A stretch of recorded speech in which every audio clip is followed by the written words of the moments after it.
My Atlantean life. My recall of this lifetime began in the end of 1996-97. And at that time, in 96-97, I was living in sort of going back and forth. In the mid-90s, well, the early 90s, about 93 till about 96, 97, I was spending a lot of time moving from Dunedin in the south. This is in the South Island of Aotearoa, New Zealand. Dunedin to Motueka, which is the top of the South Island. Dunedin is a small town, small city, a university I used to go to. I was living there and travelling from Dunedin to Motueka to pick apples seasonally, doing seasonal work in Motueka, picking apples and kiwi fruit. And then going back to Dunedin for the winters and for the spring and for the early summer, and going through to up to Motueka for the late summer and the early autumn, and then going back to Dunedin, and then I went to Auckland for another 3 years as well. Had a year away from Dunedin, and was going back and forth from this particular location to do seasonal work because the work was so great. Money was so good for me at the time as well.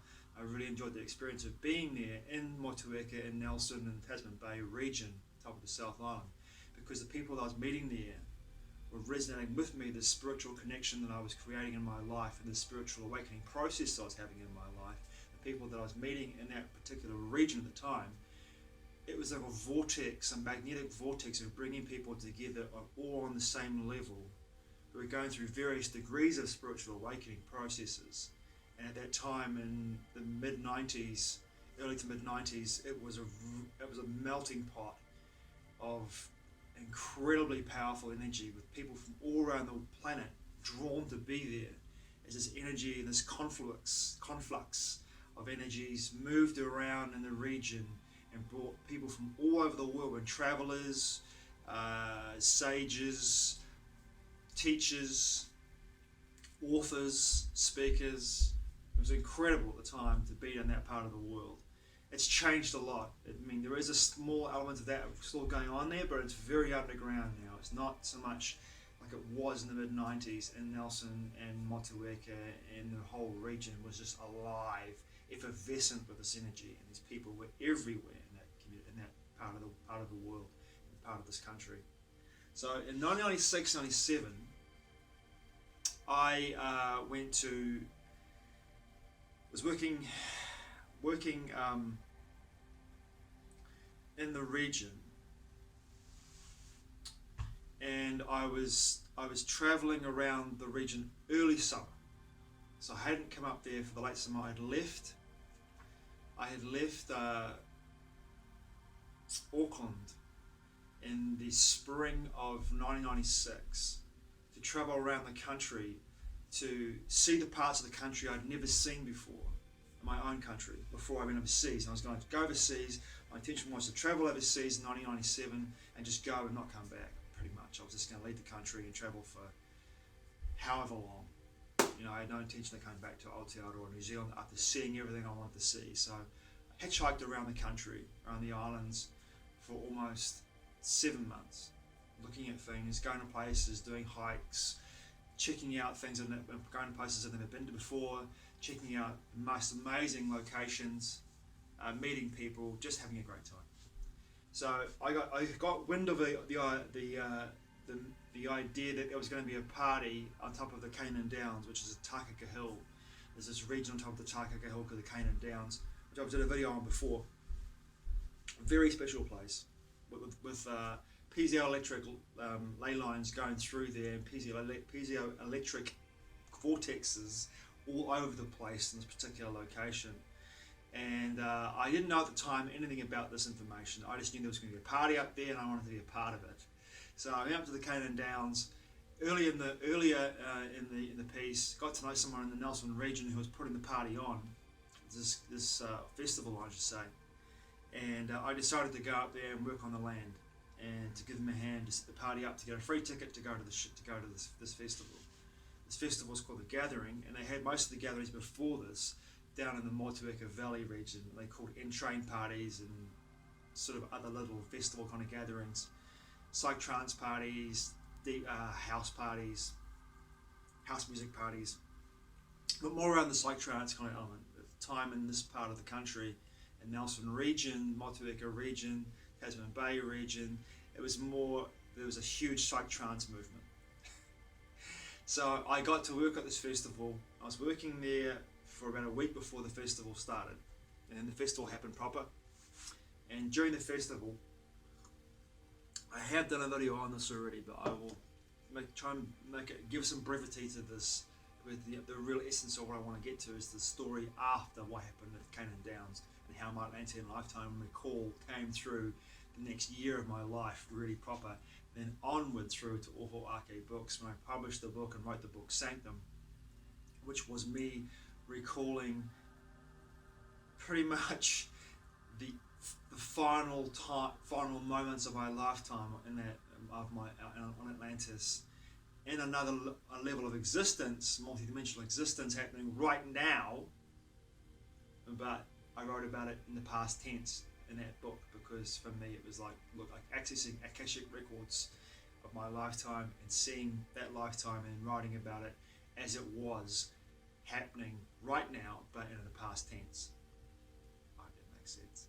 So on top of the Canaan Downs, I worked the festival. I was working with this English cat who, him and I worked together for 2 days, putting out marquee tents, pulling ropes, putting out marquee tents, putting up lights for the festival, walking around, setting things up for the festival. On the last day of the festival, before the night came through to the last day, I think it was the 2nd of January 1997, but the 1st of January, after New Year's, the day of, he came up to me and we were dancing in the side trance area with some friends just dancing around, and my left arm I've got Vrikacha, which is Sanskrit, which is my totem animal from Native American totem medicine cards, which I had a reading in the mid-90s with my partner at the time, Inez.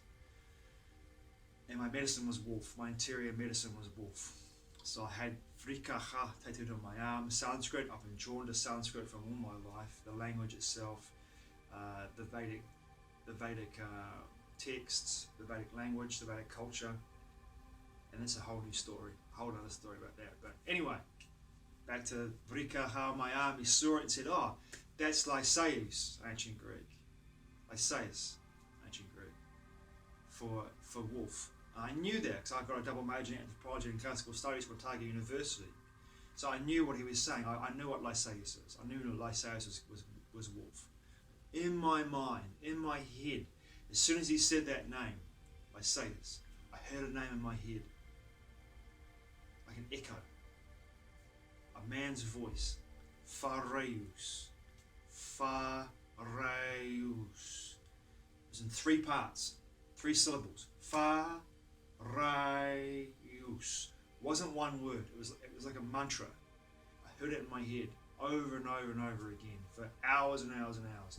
Now I danced that whole day and that whole night non-stop, without any drugs. Just dance. My friend Sam Tatao, this Māori man, taught me how to dance on the land and draw energy up from the earth into my feet chakras, into my chakra system, and give me energy to keep dancing.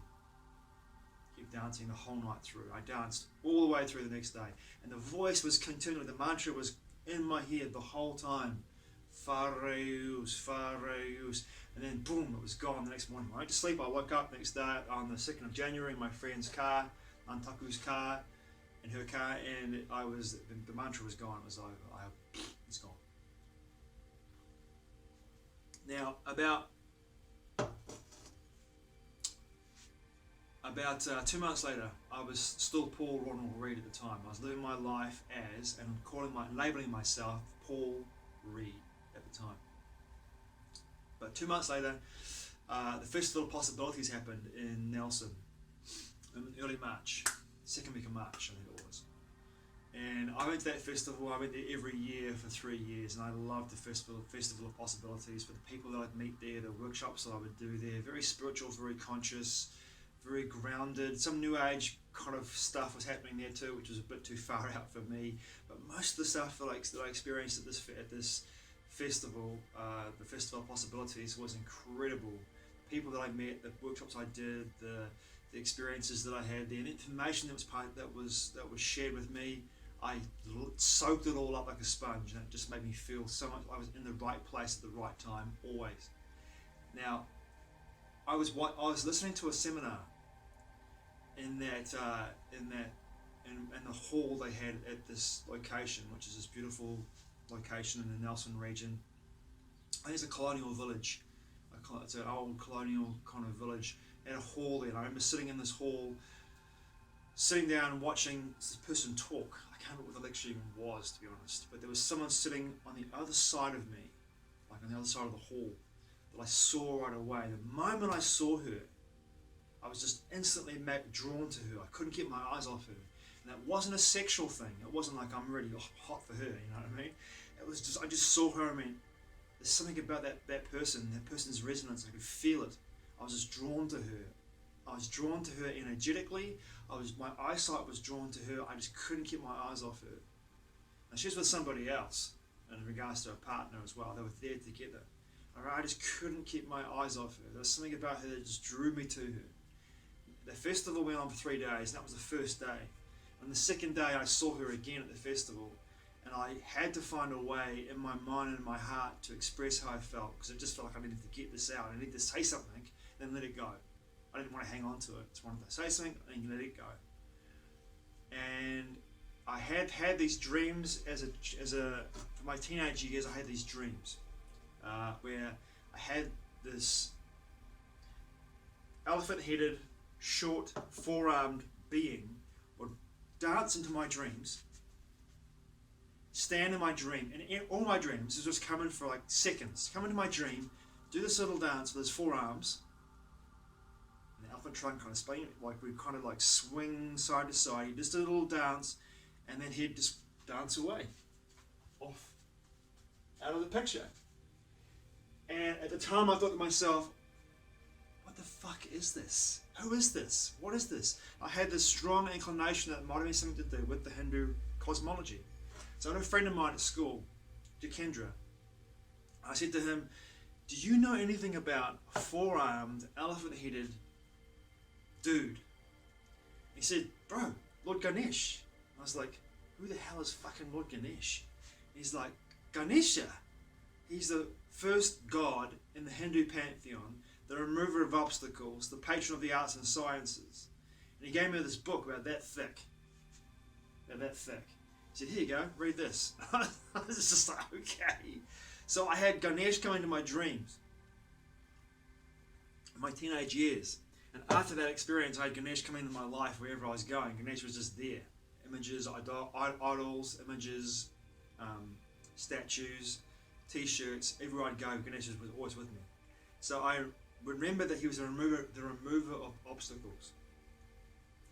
So on the second day of the festival, I go to a store and I buy a tiny little stair-type Ganesh, tiny little one.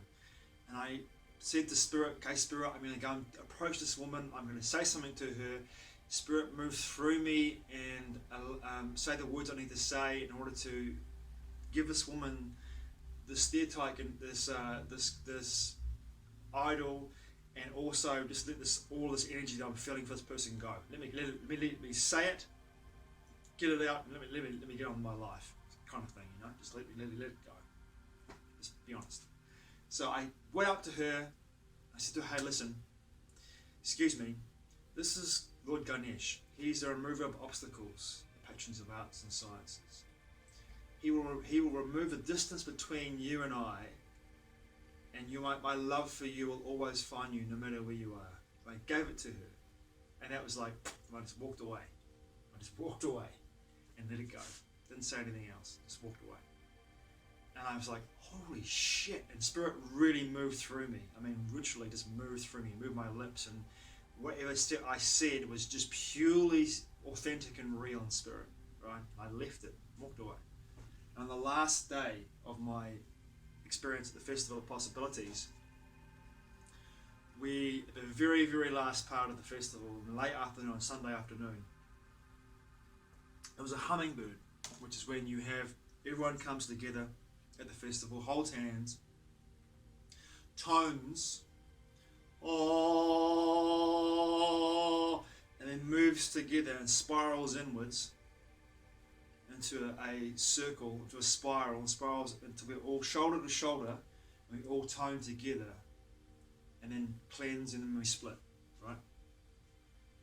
So I get ready to go to the hummingbird, and then out of nowhere she appears, the woman that I gave the stair-tight Ganesh to.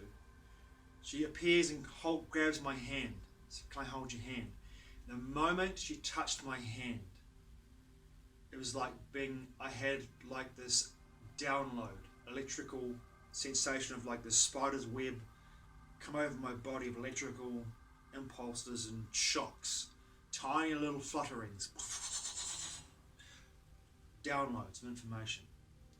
The moment she touched my hand, I felt ecstatic, and I saw her. I closed my eyes. I had this vision of her walking through a field of tall grass, long black hair, wearing buffalo skins, Plains, North American First Nations Plains Indians, First Nations peoples, First Nations peoples, walking through this field with her hands out like this, walking through this high grass, her hair blowing in the wind. She was beautiful, but she didn't look anything like the person that I saw standing next to me. Beautiful. And I heard this name in my head, Moonbear. I was just like, holy shit. And then holding her hand, we did the hummingbird. I was like in pure ecstasy, just like floating, but still on the ground, holding her hand. And then at the end of the festival, she said, "Thank you for the stair-tight Ganesh, I really appreciate it. I want you and your words." And then she split with her partner and they were gone. I didn't see her again for another 5 weeks, 4 weeks, 4.5 weeks. Then one day I was living in Atimoti, which is in the Motueka Valley, where you have top of the South Island, you have Motueka, and you come down through down towards Tapawera, which is Motueka's here. Tapawera is inland and south of the coast. There's a place called Ngāti Moti, and I was living in this valley, which is, you come out from Motueka into the valley. Trying to describe this is crazy. Into the valley. I was living next to a river, the Motueka River, in a beautiful home with a woman called Trish. And one day there's a knock at my door, and Trish answers the door, and she says, "Someone's here to see you, Paul." And I said, like, "Who is it?" And then in through the door walks this woman, Annette, that I'd given the stair-tight Ganesh to. I was just like, how did you find me? How did you find me?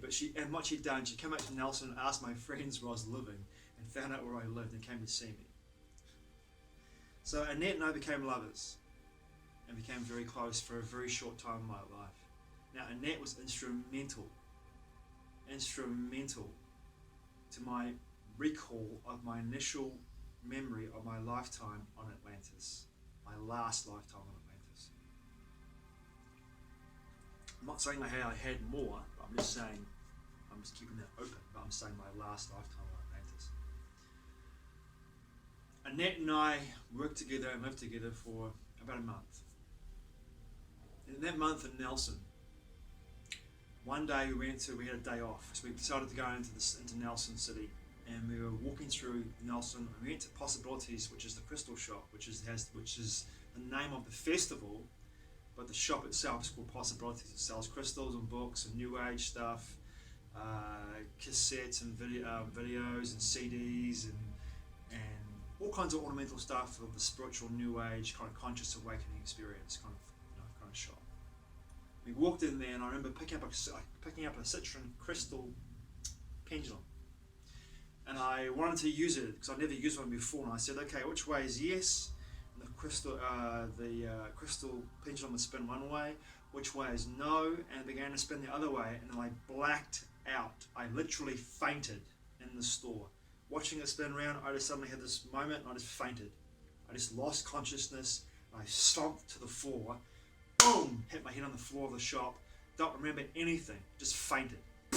Fell down. Now, when I fainted, I had hit the ground. I was instantly transported to another place. I was in the air and I was flying. My consciousness was flying over a causeway, a pathway of enormous slabs of gold. All intricately paved, so intricately paved that I couldn't see the joins where the slabs meet each other. Along that causeway, on either side of me were huge pyramids, ones you'd find in Giza, all different minerals, either side of me, and different crystals. I was moving along this causeway, and ahead of me was a stepped ziggurat, like you'd find in Mesoamerica, or you'd find in Uru, in Suma, the first stepped ziggurat pyramid. The stepped ziggurat, stepped pyramid. The pyramid that comes to mind in regards to what would look like would be Teotihuacan pyramids. Stepped, going up. But in the middle of it, it was hollow, and it stepped up, and it was hollow in the middle of the courtyard, and it stepped down into the courtyard. And in the courtyard were a bunch of people standing around in a circle, all wearing white robes, making a particular tone. Oh, and there's a blue light coming out of the middle of where they're making this tone. There was a blue light moving out from about their head heights, where their mouths were making the sound. The blue light was moving up from where the sound was coming from. So from where they were moving, their voices towards the middle of the circle, the light was firing up into the sky, into space. I went around the pyramid. This is all happening when this is what I saw. I'm lying on the shop floor. I went around the pyramid and began to come towards two people walking towards the stepped ziggurat. I flew around behind them, didn't see their faces, just flew around behind them. The woman on the left was African. She was a giant. She would have been between 9 to 12 feet tall, enormous, muscular, huge, braided black hair back on her back. She's wearing a sleeveless cape with a tail. What do you call that? Like a tail at the back of it, like a tail. What do you call those things? Not a tail. A sleeveless cape with a long, dragging, the cape behind her. I can't remember what you call it. But on the back of her cape was a brown line, a half circle and a line, and then a smaller line, a smaller half circle and a line. And next to her was a shorter man. He would have been 5'8", 5'9". Grey hair, tied back into a ponytail on his back. He had a sleeved cape with the same symbol on the back of it. Line, a half circle, a line, a smaller line, a half circle and a line. He was walking ahead of me as I was moving behind them very slowly as they were walking towards the ziggurat. He was talking in a language I could understand, but it was not English. And what he was talking about was how using harmonics to open up dimensional doorways, to heal the human body, to contact other dimensional beings, to lift heavy objects. And she was asking him questions about it. And he would turn to her and talk to her. And I couldn't quite see his face, but as they were walking, I could see her face as she turned towards him. I couldn't see his face as he turned towards her, because he was looking like just a little bit towards her when he talked, but mostly he was looking ahead into the ground. And then I heard someone say, Phareus. And then I saw this cat turn his head around and look at me in this vision, and I saw my own face. This face. I saw this face on this man, on the right hand side of her. And I woke up in the shop, and there was Annette and the shopkeeper over my body on the floor, me looking up at them, going like, "Are you okay?" And by this time I had taken on the name Phareus. I'd taken that name on. And I took that name on at the centre of New Zealand when the Mayan New Year had come into being earlier in March of that year. I'd gone up the top of the centre of New Zealand with a bunch of people who were celebrating the Mayan New Year, and gone up there, and 4 people had taken on different names to to signify that they had changed their resonance and their self-identity and became somebody else due to the nature of their consciousness shifting. At that time, I was the last person there in their group. There was 4 that had already done it. I was the 5th person. I said, listen, I was once Paul Ronald Reed. Now I feel like it's time to call myself. I feel like I've become this being, Pharaohs, without knowing anything about other than it's this lifetime, or than know where the name came from, other than the fact that I'd heard it at the festival, at the gathering, and decided to take it on as being who I was becoming, because Paul Ronald Reed was someone who I just didn't identify myself with being anymore. It was not who I was. So I took on this new name, Annette, and started calling me Pharaohs. And there she was, standing over me, saying, Pharaohs, are you okay? And I remember looking at them both. They helped me up off the floor. I said to them both, hey, listen, right now I need some space. You have to excuse me. I have to go outside for a moment. And at the time, where the shop used to be, it's now a takeaway store. There's a picnic park bench outside the store. I said, guys, just give me a bit of space and some air. I went outside, I sat on that park bench. This is in Nelson. I sat on that park bench and I took a moment, breathed for a moment, went, fuck, the fuck just happened? And I tuned into my spirit guides. I said to them, what did I just see? I heard a voice, a woman's voice, and she said, Atlantis. Atlantis. Then in May 97, I moved to Melbourne to be with Annette and to go. My intention was to follow her to Germany to do Zen therapy, which is a form of body work. But getting on that plane, I realised in May that I was following her dreams, not mine. And so that fell apart quite quickly, the whole idea of me going onwards to Germany.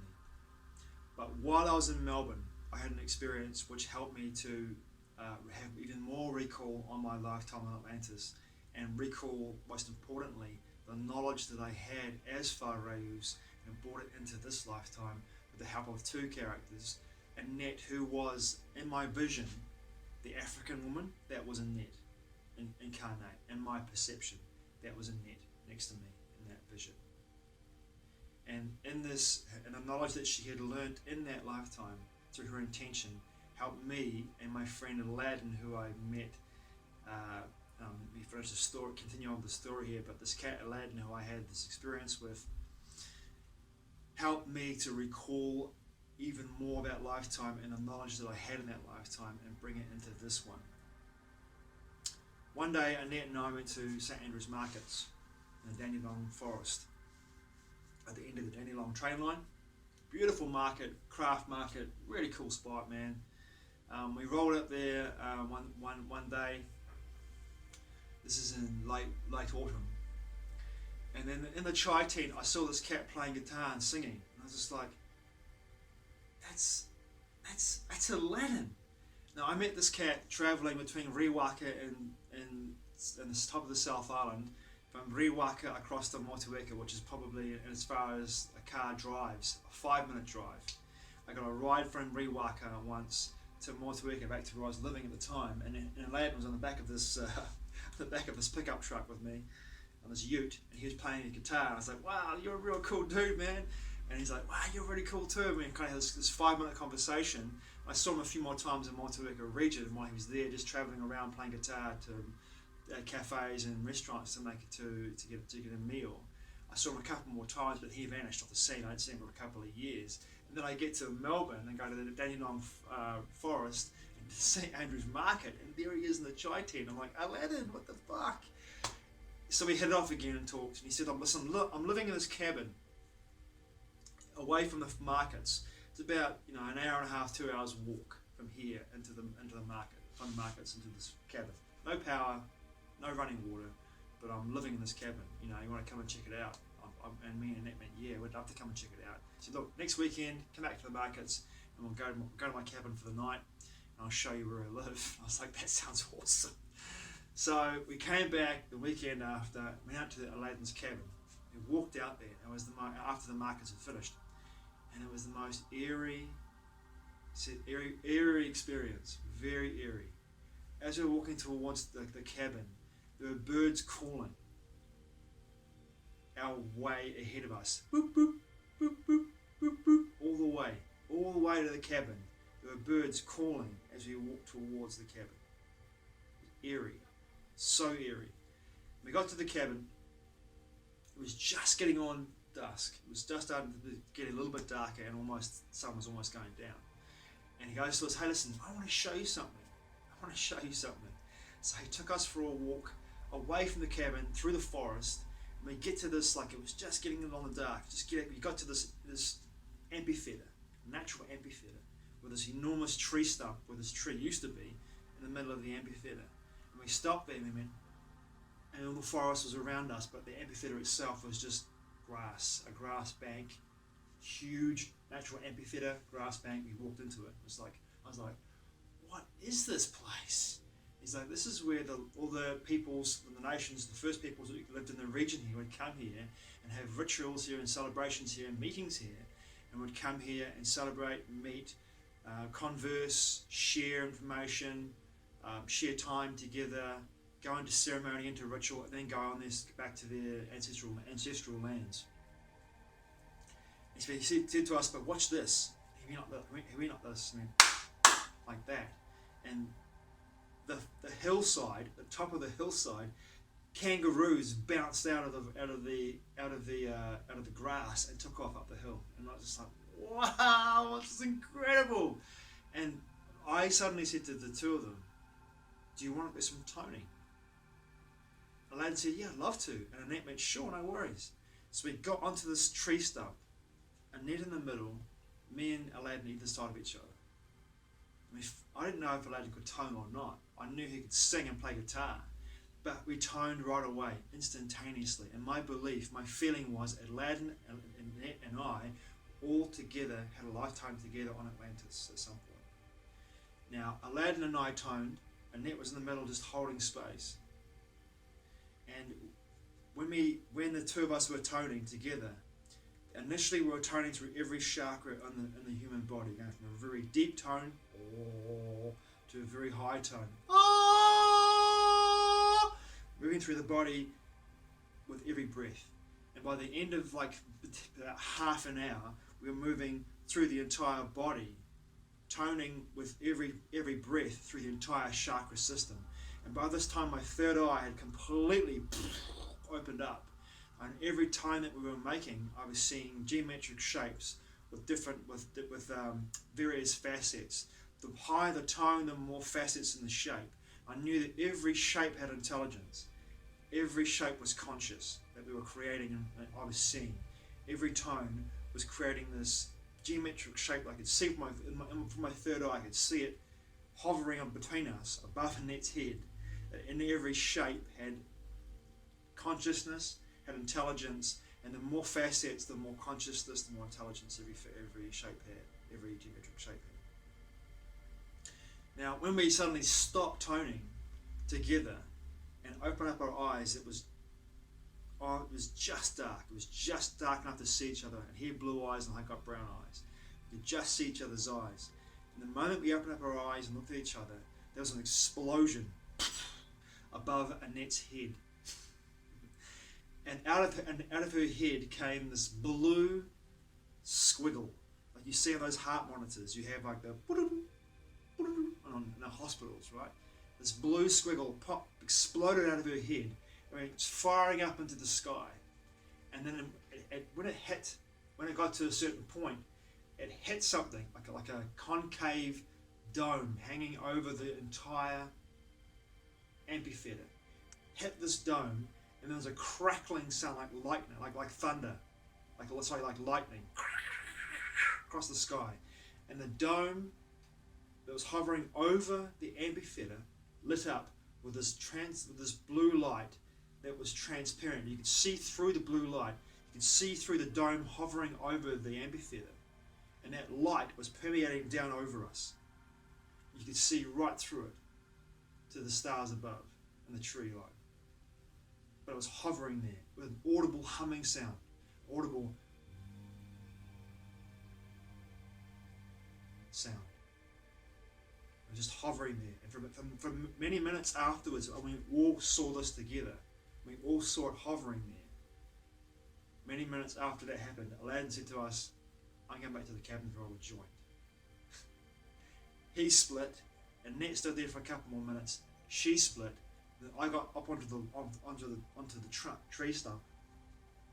I stood on that tree stump, and I watched the light at the perimeter of the dome begin to move back towards the middle, where it had come from originally. And eventually got to the middle, and it vanished. I looked around the whole area for a stone. I threw it up as far as I could throw it, and it would have easily hit this concave structure hovering over us if it was still there. But it passed through. It was gone. Whatever it was gone. And I thought to myself, what the fuck did we just do? What the fuck was that? What the fuck was that? I went back to the cabin, said to Aladdin and to Annette, what did we just see? What the fuck was that? Silence. They had no idea, and neither did I. But we created that. We had created that, or we'd opened up a dimensional doorway, a portal, and that thing had come through. It was always there, and we just only illuminated it by the toning process. This is the knowledge from Atlantis that I began to remember that I had in my DNA, in my spirit, in my memory, my recall. And that left to go to Germany, and I stayed in Australia. And then eventually I left Melbourne and went up the east coast of Australia on my way to Port Douglas in the far north Queensland region. But before I got up there, I went to Hervey Bay in Queensland to go and see humpback whales. I had always been drawn to humpback whales. I'd always been drawn to these creatures, the cetaceans. And I'd felt, and I'd read somewhere that they were originally cetaceans were from Sirius, from a planet in the Sirius star system, or had come through the Sirius portal. Then when I got onto the whale watching boats, the day I did it, it was stormy. It was really rough, really, really rough. And now I don't get seasick, but everyone on board the ship that I was on, the whale watching ship that I was on, was throwing up all over the place. The whole inside of the boat was people passing around sick bags, getting new ones, being sick. Only a handful of us were actually out on the outside of the boat watching the whales, which were breaching in the very distance in Hervey Bay. Now the humpback whales go up from Antarctica, generally up this coastline, come into Hervey Bay for a little respite, and then go on their way upwards to Pacific Islands, usually Tonga, Niue, the warmer waters where they can have their calves. So this was July, and they're moving their way north. I was up on the outside of the boat. I thought to myself, I said to Spirit, how do I get everyone in the boat who's been sick to not be sick anymore, and to enjoy the experience of being out here in the bay on the water? And I had a pretty strong, verbal, clairaudient message: bring some humpback whales to the boat, and people will no longer feel sick. How the fuck am I going to do that? I thought to myself, and I thought, you know what? I'm going to tone. So I'm going to do. I'm going to stand at the bow of the boat. I'm going to tone and see what happens. Now, these two whales were breaching. I saw these two whales were breaching way at the mouth entrance of Hervey Bay, way out past towards Fraser Island. They were breaching way out there. And I thought to myself, right, I'm just going to tone. So I started to tone. Low, deep tones at first, resonant tones, then move my way up through my chakra system. Just tone. I was doing this for maybe 15, 20 minutes, just toning. And the whales had stopped breaching. They were no longer breaching out where this boat was. The boat turned, I could see the boat turning around and moving back towards where we were. I was thinking that's pretty weird. And in the distance, and through the swell of the waves, the swell in the bay, I could see the whales coming up to breathe in the water out of their blowholes, and the whales are coming towards the boat that we were on. I was like, holy shit! I went down into the boat. said to everyone on the boat I could talk to, I yelled out on the boat, "Hey, the whales are coming to the boat! Quick, quick, come on everyone, come up and check out the whales!" So we went onto the port side of the boat, which is the left-hand side of the boat. Starboard's the right. It wasn't the other way around. I'm pretty sure the port's the left. We went onto the port side of the boat, which is the left-hand side of the boat. And as we got to that, and as people raced up to the I said, don't go on one side, go on the back side of the boat, because they're coming towards the boat, they're going to go under the boat and come out the other side. And that's what they basically did. There's people, half the people on one side of the boat, half on the back side of the boat, on the starboard side of the boat, and the whales came towards us, breathed maybe 10 meters away from us, came towards us, and as they got towards the boat, they dived underneath the boat and came out the other side and up again, and then were off, came around and back out towards the ocean. I was just like, oh my God, did I just bring humpback whales to this boat, or was this is just a coincidence? I don't know. On that day, after this happened, I was so ecstatic. I went and talked to the captain of the boat, and he showed me this book about humpback whales and these two white whales. He said whenever he saw them, these two humpback white whales, the male and female white whales, wherever they went, whenever he saw them, they were escorted by two whales on either side, and two at the front and two at the back. So wherever these whales were going, they were always escorted. He said that like they were royalty, and that was a big trigger for me. And that work the book that I wrote, SANCTUM, which is I'll come to the end of this video. To me, those two whales, the royal ones, the Syrian royal humpback whales, these white albino whales, are the keys to changing the paradigm energetically through their songs and the sound that they anchor into the oceans, which permeates through the oceans and then onto the land, which changes the paradigm through the unified field. As they say, there was the void and then there was the sound, as the holy books say, the word of God, the sound. And to me, these Syrian humpback whales were the energetic keys to anchoring this vibrational matrix frequency changes through the oceans first, because the oceans cover most of the surface of this planet, the Earth, our planet, rather than land. And then from the oceans, the sound permeates onto the land, and then the beings, the animals, the creatures on the land resonate with the same sound, the same frequency, and change the paradigm. But back to the story.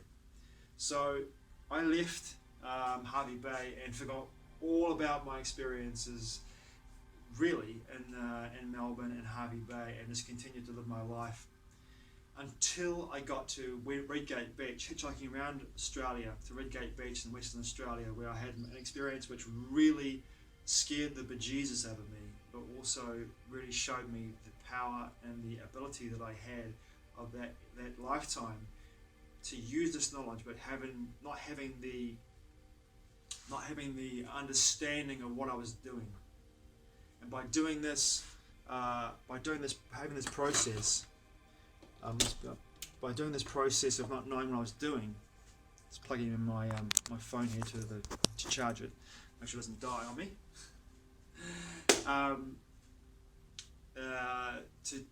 To not really understand what I was doing. I had this knowledge, but I didn't really know what I was doing. And this experience at Redgate Beach scared the bejesus out of me. When I was living in Nelson in 1996, I met someone who had changed their name from Miranda to Mira. Now the Mira people, in my understanding, are the First Nations people in northeastern Australia. They're the First Nations people living up there. The first peoples living up that way. They call themselves the Mira people. Well, some of them do. And Miranda called herself Mira, and Mira really did not like me. Now I relate this back to Atlantis as well. I think in Atlantis, she knew what I had done, and she was still bitter about what I'd done because she was angry at me and she hated me. She just did not like me. We met once. We lived together of all experiences. We lived together, and she just did not like me. The moment she met me, she said, I don't know who you are, I don't know anything about you, but I just don't like you. And it's just like, well, fuck, what have I done to you? And now looking back at this, and looking back at it with the conscious awareness that I do, I can see that there's something, a lifetime that I had done something very terrible or bad to her or to people around her, and she knew who I was, and she could feel that energy from me, the being that I was at the time. So Mira, I was travelling around Australia, around the southwestern Australia, hitchhiking around. I met a young lady who I became lovers with, and I was hitchhiking with, and I was travelling with, and she picked me up and said, look, you can come and hang out with me, and we'll travel together. We travelled together, became lovers. And at Reigate Beach, Mira was there, and Mira said to this girl that I was travelling with, what the fuck are you doing with this guy? He's a dick. He's a fucking asshole. Don't be with this guy. And I was like, what the fuck? What's your problem? I did not at the time understand. I just didn't get it, why she was so mad at me all the time. What have I done to you? You know, was my question to her. What have I done to you? And the answer was, she just couldn't tell me. She couldn't tell me. So in my mind I was like, well fuck, this is crazy. And the girl I was dating at the time, and Mira, one night ganged up on me and said, you know, fuck you, get the fuck out of here. And I just went, fuck you both. Went for a walk on the beach, at Reigate Beach in Western Australia. I thought, fuck this shit. I felt so heavy, so dark, and so unaligned and disappointed with what was going on. I was just full of anger and rage. I dug a little mound of sand near the water's edge, sat on that sand and said, right, I need to tone right now to cleanse my aura, cleanse my energy, because I'm feeling really heavy, really dense, and not feeling very loved at all. Right now, I feel fucking terrible. I need to cleanse myself of all this bullshit. So I began to tone out towards the ocean, towards the Indian Ocean. Just toning, lifting this energy, breaking it down, freeing myself of this heavy burden that I was carrying. Toning, letting it go. Just wanted to fucking get rid of it, because it was so heavy and so dense. As I was doing this and getting to the higher levels of my chakra system, I began to feel like my toning was bouncing off walls or something and echoing back at me. I just thought, initially I thought, hey, this is just another experience. I'll just keep going with this process. And then I began to, my third eye opened right up again, and this time I could see like a cylindrical kind of cone shape appearing around my body and surrounding me over towards the sand, and surrounding me on the back of the sand like a cone. On the sand, behind me, around me, above my head, up towards the sky. A cylindrical cone shape. And this is what the sound was bouncing off. And then all of a sudden there's a flash in the sky, and the sky cracked open like a cosmic vagina. And out of this cosmic vagina came a beach ball sized white pulsing light with tentacles coming off it,